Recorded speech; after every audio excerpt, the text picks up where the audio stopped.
ఎలాగున్నారు మిత్రులందరికీ శుభోదయం. ఈరోజు ఒక అత్యంత ముఖ్యమైన చివరి అంకంగా చెప్పొచ్చు. అటువంటి డిఎస్సి 2025 అప్డేట్ గురించి మనం ఇప్పుడు తెలుసుకుందాం. మీరు ఆల్రెడీ పేపర్లో చదివే ఉంటారు. కానీ ఈరోజు విషయం ఏంటంటే చాలా ముఖ్యమైన విషయాలు ఉన్నాయి. ఈరోజు మనకి మెరిట్ లిస్ట్ అనేది విడుదల చేయబోతున్నారు. దానికి టైం ఉంటే ఇవ్వలేదు, కానీ మనకి 11 గంటల కానీ సాయంత్రం 6 గంటలు 7 గంటల వరకు కూడా మెరిట్ లిస్ట్ అయితే విడుదల చేయడానికి మన ఆంధ్రప్రదేశ్ ప్రభుత్వం సిద్ధంగా ఉంది. అయితే దీంట్లో కొన్ని విధాలుగా పేపర్లో కూడా కొన్ని విషయాలు మనం చర్చించడం జరిగింది. ఇక్కడ మనకి మెరిట్ లిస్ట్ ఇస్తారు. మెరిట్ లిస్ట్లో మనం మార్కులు చూస్తాం. దాంతోపాటుగా కాల్ లెటర్లు కూడా ఆ యొక్క క్యాండిడేట్ లాగిన్లో డిస్ప్లే అవుతాయి అంటున్నారు. అంటే ఎవరైతే ఈ యొక్క 16,347 పోస్టులకి ఎలిజిబుల్ అయ్యే మార్కులు సంపాదించారో వాళ్ళ యొక్క స్కోర్ని మాత్రమే తీసుకుని వాళ్ళకి మాత్రమే కాల్ లెటర్ అనే ఆప్షన్ ఇక్కడ డిస్ప్లే అవ్వడం జరుగుతుందని, దానికి ఒక సింబల్ అనేది ఇవ్వడం జరుగుతుందని ఈరోజు పేపర్లో మనం తెలియజేయడం జరిగింది. సో ఎవరైతే ఈ యొక్క సర్టిఫికేట్ వెరిఫికేషన్కి తగినంత అర్హత పొందిన మార్కులు సంపాదించారో కేటగిరీ వారీగా వారికి మాత్రమే ఈ కాల్ లెటర్లు అనేది ప్రొడ్యూస్ చేయడం అనేది జరుగుతుంది. సో వారికి సర్టిఫికేట్ వెరిఫికేషన్ అనేది కూడా ఉంటుంది. వాళ్ళు మాత్రమే సర్టిఫికేట్లు అప్లోడ్ చేయాలి. సర్టిఫికేట్ అప్లోడ్ ఇప్పుడు చేసిన తర్వాత మళ్ళీ మనకు తేదీలు అనేవి ప్రకటిస్తారు.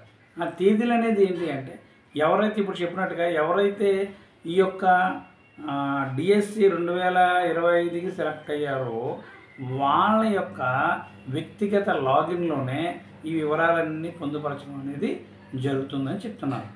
సో మీరు మీ వ్యక్తిగత లాగిన్లోకి మీరు టాప్ స్కోర్ ఉంది, ఫర్ ఎగ్జాంపుల్ మీకు 80+ ఉంది, మీరు టాప్ స్కోర్కి వెళ్ళి మీ టాప్ స్కోర్ని బట్టి మీరు మీ లాగిన్లోకి వెళ్ళి ఒకసారి మీరు అబ్జర్వ్ చేసినట్లయితే దాంట్లో మీ క్రెడిట్ స్కోర్ని బట్టి మీ యొక్క ఇచ్చిన మార్కులను బట్టి మీకు లాగిన్లో ఈ యొక్క కాల్ లెటర్ అనే ఒక ఆప్షన్, తర్వాత ఎప్పుడు కౌన్సిలింగ్ రావాలి, తర్వాత సర్టిఫికెట్స్ యొక్క మొత్తం లిస్టు, తర్వాత మనకి ఒక చెక్ లిస్ట్, ఈ విధంగా కొన్ని ప్రామాణికాలు కొన్ని స్టాండర్డ్స్ అయితే అక్కడ ఇవ్వడం జరుగుతుందని ఈరోజు మనకు పేపర్లో క్లీన్గా ఇచ్చారు. సో ఎవరు అధైర్యపడవద్దు.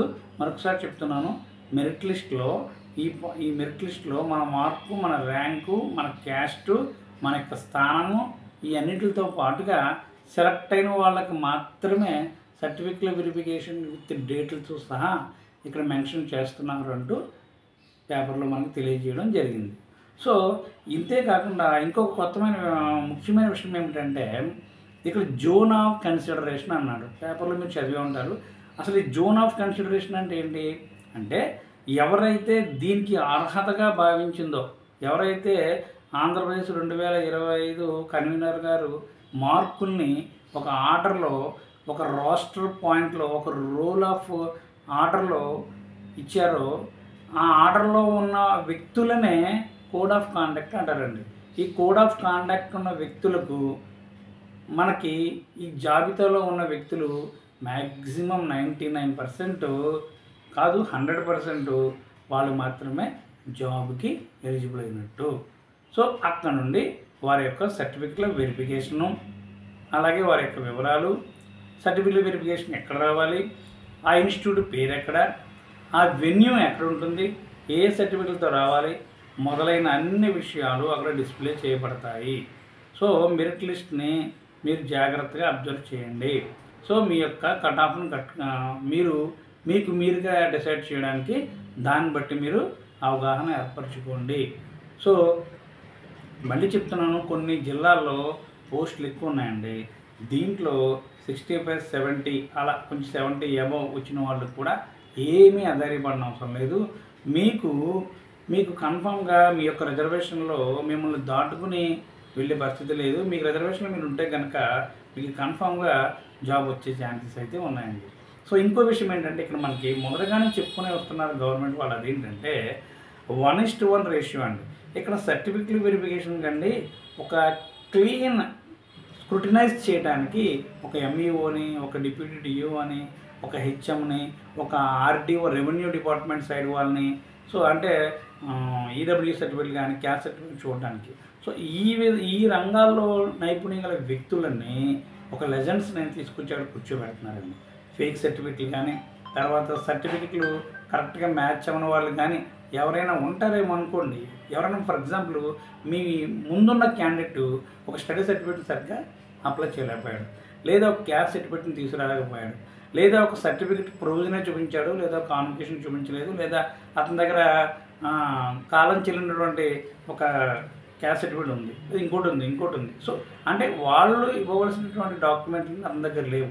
వాళ్ళు చెప్పిన వివరాలన్నీ అతని దగ్గర సరిపోచట్లేకపోతున్నాడు. అటువంటి వాళ్ళని ఏం చేస్తారంటే పక్కకు పెట్టి దాని తర్వాత ఉన్న మిమ్మల్ని తీసుకోవడం జరుగుతుందండి. సో దీన్ని 1:1 రేషియో అంటారు. అందువల్ల మీరు మీ సర్టిఫికేట్లతో సిద్ధంగా ఉండండి. ప్రతిదీ కూడా కొంత శాస్త్రంతోనే మీరు ఇక్కడ సర్టిఫికేట్ వ్యవహారాన్ని చూడాలి. సో ప్రతిదీ జాగ్రత్తగానే ఉండాలి. మీరు అక్కడికి వెళ్ళిన తర్వాత ఒక చెక్ లిస్ట్ ఇస్తారు. ఆ చెక్ లిస్ట్లో మీరు తెచ్చిన సర్టిఫికెట్లన్నీ కూడా ఒక ఆర్డర్లో పెట్టాలి. సో ఆల్రెడీ కర్నూలులో అయితే 2-3 సెంటర్లు కూడా వెన్యూస్ ఇవ్వడం జరిగింది. అలాగే మన వెస్ట్ గోదావరి, ఈస్ట్ ఇలా రకరకాల జిల్లాలకి కొన్ని సెంటర్లు అనేది కేటాయించడం జరుగుతుంది. అది కూడా మీ యొక్క లాగిన్లో డెఫినెట్గా అది ఓపెన్ అవుతుంది. మళ్ళీ చెప్తున్నాను, ఎవరైతే గవర్నమెంట్ దృష్టిలో దానికి కావాల్సిన అర్హత మార్కులు సంపాదించారో వారు జోన్ ఆఫ్ కన్సిడరేషన్ అనే లిస్టులో ఉన్నట్లు వాళ్ళకి మాత్రమే నేను చెప్పినటువంటి ఇవన్నీ యొక్క ఫెసిలిటీస్ అనేది లభించబోతున్నాయి. సో ఆ లిస్టులో మీరు ఉండరు అనుకోకండి. మీకు మంచి మార్కులు ఉన్నాయి. కొంతమంది ఏం చేస్తుంటే ఎడ్జ్లో ఉంటారు. ఎడ్జ్లో ఉన్నా పర్వాలా, వాళ్ళు ఇప్పుడు చెప్పాను కదండి, ఫర్ ఎగ్జాంపుల్ తన యొక్క స్థితి బాగోక మీ ఫ్రెండ్ వాడు సరైనటువంటి సర్టిఫికేట్ని ప్రజెంట్ చేయలేనప్పుడు వెంటనే మీరు ముందుకు వెళ్ళడానికి అవకాశం అనేది ఉంటుంది. పాజిటివ్గానే ఉండండి, కట్ ఆఫ్ అనేది ఖచ్చితంగా తగ్గుతుంది. మరొకసారి చెప్తున్నాను, ప్రతి సర్టిఫికేట్ని స్క్రూటినైజ్ చేసి మరీ కూడా ఇక్కడ తీసుకోవడం అనేది జరుగుతుంది. టీమ్గా బృందాలను ఏర్పాటు చేయడం జరుగుతుంది. సో మనకి ఈరోజు మెరిట్ లిస్ట్ వచ్చిన తర్వాత జరగబోయే ప్రాసెస్ యొక్క డేట్తో సహా మొత్తం అన్నీ డిస్ప్లే చేయబడతాయండి ఈరోజే. సో దీనికి మీరు సంసిద్ధంగా ఉండండి. ఓడీలు ఉండాలి, ప్రొవిజన్స్ ఉండాలి, క్యాస్ట్ సర్టిఫికేట్ ఉండాలి. అది క్యాస్ట్ సర్టిఫికేట్ ఫ్రెష్ అయి ఉండాలి. వాళ్ళు ఏమడుగుతారో మనకు తెలియదు కదండి. క్యాస్ట్ సర్టిఫికేట్ నేను ఎప్పుడో తీసుకొచ్చానండి, ఇది అవ్వట్లేదంటే కుదరదు. ఇప్పుడైనా మీరు అప్లై చేయడానికి ట్రై చేయండి. మీరు ఇప్పటి నుంచి మొదటగానే సర్టిఫికేట్ వెరిఫికేషన్ గురించి గవర్నమెంట్ మనందరినీ కూడా సంసిద్ధం చేస్తూనే ఉంది, అలర్ట్ చేస్తూనే ఉంది. మనం కూడా చిన్నపిల్లలా ఉండకుండా ఆ యొక్క బేస్కి మనం అలవాటు పడిపోవాలి. ప్రతి సర్టిఫికేట్ను కూడా కన్ఫామ్గా మీ దగ్గర భద్రపరుచుకుంటూ ఉండాలి.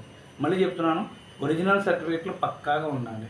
దాని యొక్క జిరాక్సులు ప్రతి సర్టిఫికేట్ జిరాక్సు 3 సెట్లు మీరు తీయించి కన్ఫామ్గా ఉంచాలి. ఇవాళ పేపర్ క్లియర్గా చెప్పాడు, 3 సెట్లు అన్నాడు.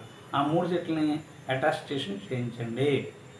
అటాస్టేషన్ చేయించి అక్కడ మనకు చెక్లెట్ ఇస్తారు, దాని ప్రకారం అమర్చండి. అక్కడ వెళ్ళిన తర్వాత కంగారుగా చేస్తే మనకు ప్రయోగం ఉండదు, అక్కడ టైం తక్కువ.